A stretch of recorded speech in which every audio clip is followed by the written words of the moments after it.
Welcome to this explainer. Look, if you've been trying to navigate the housing market recently, whether you're buying or just trying to pay rent, you know it's incredibly tight right now. So today, we're diving into a massive legislative push that's aiming to rewire that market from the ground up, the 21st Century Road to Housing Act.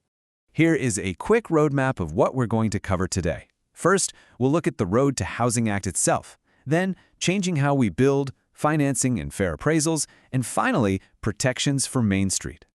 Okay, let's kick things off with Part 1, the Road to Housing Act. Now, this isn't just some minor policy tweak. We are talking about a comprehensive 140-page omnibus bill that touches literally everything from rural starter homes to urban high-rises. And hey, we aren't going to get bogged down reading the legal jargon today. Instead, we're going to zero in on its one huge overarching goal, which is systematically increasing the supply of housing in America. Moving right along to Section 2, changing how we build.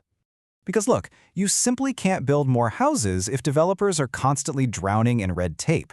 So this bill creates a fast track for things called infill sites. Basically, these are empty lots that are already hooked up to the grid. Water, sewer, roads, the whole shebang.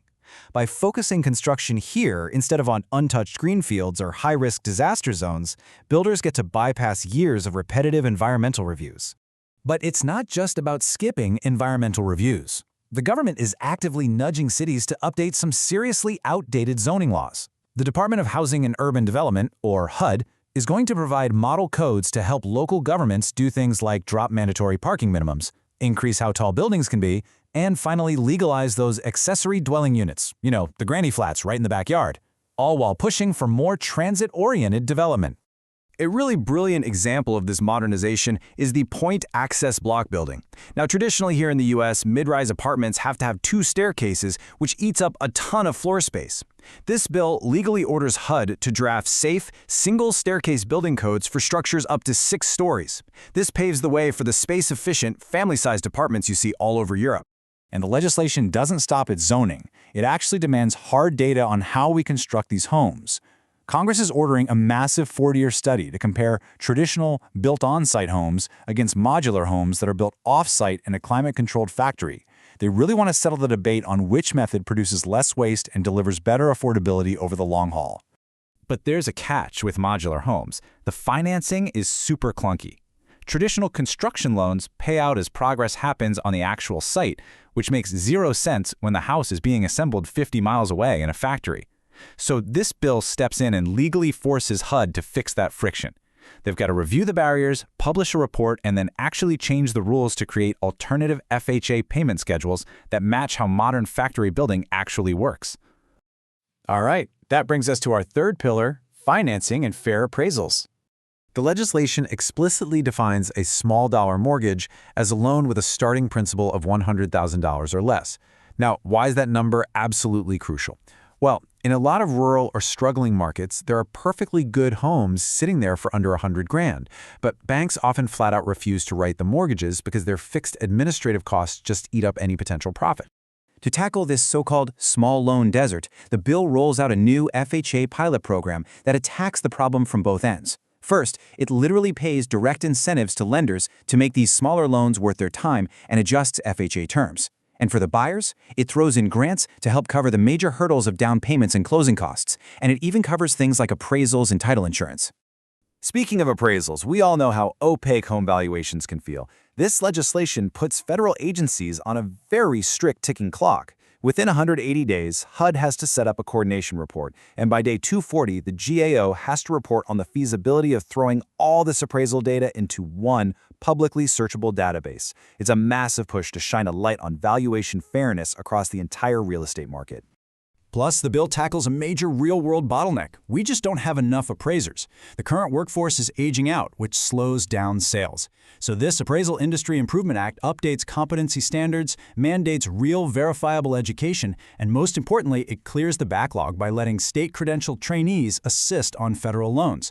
They're even handing out grant money to trade schools to build up a whole new, diverse pipeline of appraisers. Which leads us right into our final section, protections for Main Street. Because, let's be honest, building new housing doesn't do much good if our older homes are literally falling apart. The Whole Home Repairs Act shifts the focus to preserving what we already have. It distributes direct grants to homeowners and forgivable loans to landlords so they can fix major habitability issues, rip out safety hazards, and weatherize older units to keep them livable. And in a really fascinating move to protect renters, particularly in federally assisted units, the bill sets up a temperature sensor pilot program. Instead of relying on tenants filing complaints about a broken heater that just get ignored, they're installing internet-capable sensors to objectively track heating and cooling compliance in real time. It's literally hardwiring accountability right into the building. Now, arguably, the most dramatic intervention in this entire bill has to do with market structure. Under a section literally titled, "Homes are for people, not corporations," the act deliberately throws up legal roadblocks for massive corporate buyers. The overarching goal here is to protect the housing inventory for everyday Main Street families. So how do they actually do that? Well, they specifically define a large institutional investor as any entity controlling more than 100 single-family homes. If you hit that exact threshold, you face severe, newly codified restrictions on buying up any more single-family properties. The bill even sets up a resource for tenants of these mega landlords to report violations, directing federal agencies to actively monitor the market disruptions they cause. But it's really important to note that these strict bans on institutional buyers are not permanent. Congress baked in a 15-year sunset clause, so it's essentially a 15-year freeze designed specifically to give everyday families a window to buy homes and build equity without having to constantly bid against Wall Street's cash, giving the market time to naturally rebalance.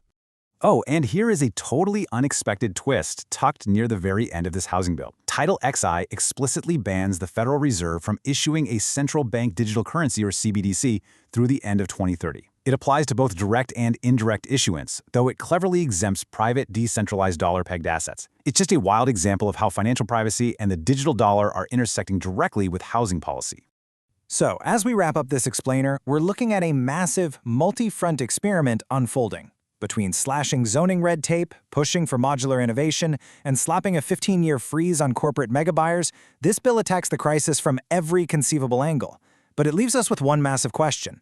Will this sweeping combination of reforms finally bring balance to the American housing market, or are we just laying the groundwork for a whole new set of unintended consequences?